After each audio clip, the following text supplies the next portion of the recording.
एक गांव में दो भाई रहते थे, विक्रम और राघव। बड़ा भाई विक्रम बहुत अमीर था। छोटा भाई राघव मेहनत तो खूब करता था, लेकिन फिर भी वो अपनी और अपने परिवार की जरूरतें पूरी नहीं कर पाता था। अपनी गरीबी से वो बहुत परेशान था।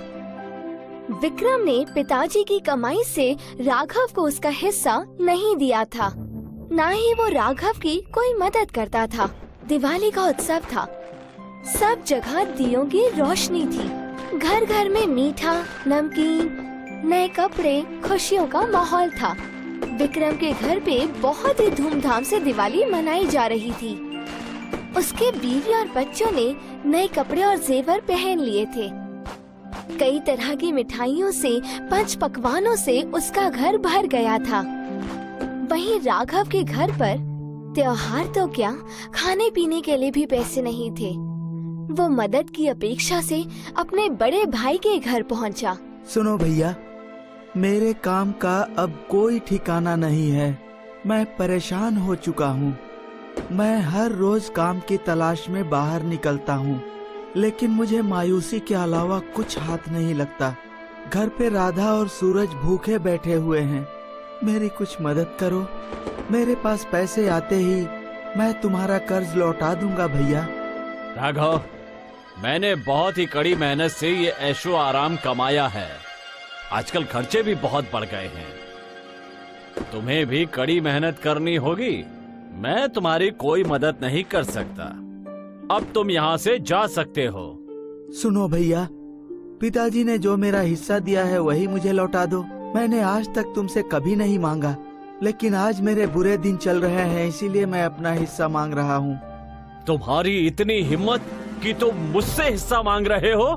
अभी यहाँ से दफा हो जाओ, वरना मुझसे बुरा कोई नहीं होगा। राघव को अपने भाई के बर्ताव से बहुत बुरा लगा। वो काम की खोज से जंगल की ओर चल पड़ा। कुछ दूर चलते ही उसे वहाँ एक बूढ़ी औरत दिखाई दी। उसके सामने लकड़ियों का ढेर था। राघव ने सोचा कि अगर मैं इनकी मदद कर दूं, तो मुझे कुछ पैसे मिल सकते हैं। क्या मैं ये लकड़ियाँ आपके घर तक पहुँचा दूं माताजी? आप मुझे उसके बदले कुछ पैसे दे देना। और भी कुछ काम होगा तो मैं वो भी कर दूंगा। जरूर, मेरी मदद करने का पैसा मैं तुम्हें जरूर दूंगी।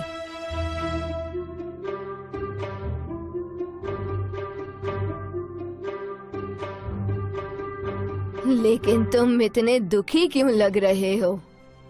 घर पर बीवी बच्चा भूखे हैं। खाने के लिए घर पर अनाज का एक दाना भी नहीं है। कहीं भी काम नहीं मिल रहा है। दुखी मत हो, ये लो केसर की मिठाई। कुछ आगे चलते ही 4 घने पेड़ दिखेंगे। उनके पीछे ही छोटी सी एक गुफा है। उसमें 3 बौने रहते हैं और उन्हें ये मिठाई बहुत पसंद है। जैसे ही वो ये मिठाई देखेंगे, वो तुमसे ये मिठाई मांगेंगे। तुम इस मिठाई के बदले उनसे चक्की मांग लेना। चक्की के आते ही तुम्हारे दिन बदल जाएंगे। राघव ने बूढ़ी औरत की मदद की और उनसे वो मिठाई लेके जंगल में आगे बढ़ने लगा। कुछ देर चलने के बाद उसे 4 बड़े पेड़ दिखाई दिए। उनके पास जाते ही राघव को एक गुफा दिखाई दी। उसका दरवाजा बहुत ही छोटा सा था। वह झुककर गुफा के अंदर गया। जैसे ही वह अंदर गया, उसने देखा 3 बौने अंदर खड़े थे। राघव के हाथ में केसर की मिठाई देखकर वह तीनों ही बहुत खुश हुए। हमें ये केसर की मिठाई बहुत पसंद है। क्या तुम हमें ये दे सकते हो? हाँ, ये मिठाई तुम हमारे लिए यहीं रख दो। ठीक है, मैं ये मिठाई आप लोगों को देने के लिए तैयार हूँ, लेकिन मुझे इसके बदले आप लोग वो चक्की दे दो। ठीक है, हम तुम्हें ये चक्की दे देते हैं। लेकिन सुनो, ये कोई मामूली चक्की नहीं है, ये जादुई चक्की है। तुम इससे जो मांगोगे वो तुम्हें मिल जाएगा। और जैसे ही तुम्हारी जरूरत पूरी हो जाए, तुम इस पर एक लाल रंग का कपड़ा डाल देना। इस चक्की को रोकने का यही एक तरीका है। शुक्रिया, मैं इस बात को जरूर याद रखूंगा। राघव बहुत ही खुश हो गया, लेकिन उसे यकीन नहीं हो रहा था। उसने केसर की मिठाई उन दोनों को दे दी और चक्की लेकर घर आ गया। घर पे बीवी और बच्चा भूखे ही बैठे थे। राघव ने पत्नी को सारी घटना बताई। उन्होंने एक चादर बिछाकर चक्की उस पर रख दी। राघव ने चक्की से कहा, चक्की चक्की चावल दे दो। देखते ही देखते वहाँ चावल का ढेर लग गया। फिर राघव ने लाल कपड़ा डालकर चक्की को रोक दिया। फिर एक एक करके उसने चक्की से दाल, गेहूं और बाकी का अन्य सामान भी मांग लिया। राघव और उसके घर वालों ने भरपेट खाना खाया। अब राघव बाकी का अनाज लेकर बाजार जाके बेच आता था। देखते ही देखते राघव की आर्थिक परिस्थिति सुधरने लगी। पहनने के लिए अच्छे कपड़े, भरपेट खाना और बच्चे की शिक्षा, सब कुछ आसान हो गया।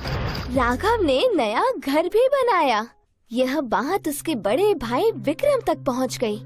यह जानकर उसे बहुत हैरानी हुई। कल तक तो इस राघव के पास खाने तक के लिए पैसे नहीं थे।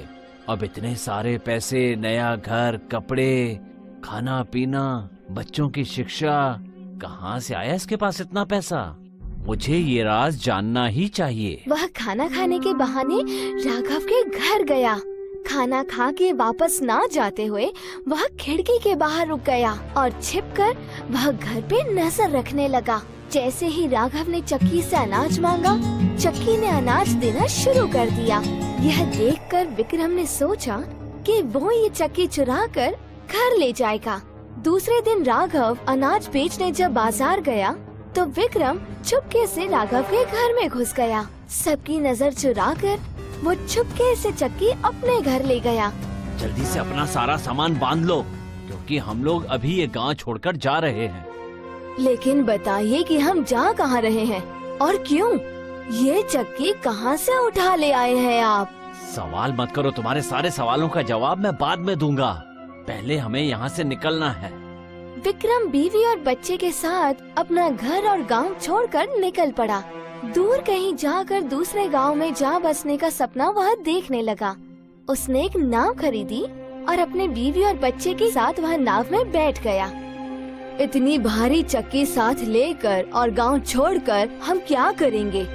ये कोई मामूली चक्की नहीं है, ये जादुई चक्की है। इसी की वजह से तो राघव इतने बड़े घर और धन दौलत का मालिक बना है। अब मैं इस चक्की को उसके घर से उठाकर ले आया हूँ। इससे हम बहुत धन कमाएंगे और आराम की जिंदगी गुजारेंगे। रुको, अभी मैं तुम्हें दिखाता हूँ कि ये जादुई चक्की किस तरह से काम करती है। चक्की चक्की नमक निकाल। चक्की ने नमक निकालना चालू कर दिया। देखते ही देखते ढेर सारा नमक नाव में भरने लग गया। विक्रम को चक्की कैसे रुकती है ये तो पता ही नहीं था। नमक के वजन से नाव पानी में डूबने लगी।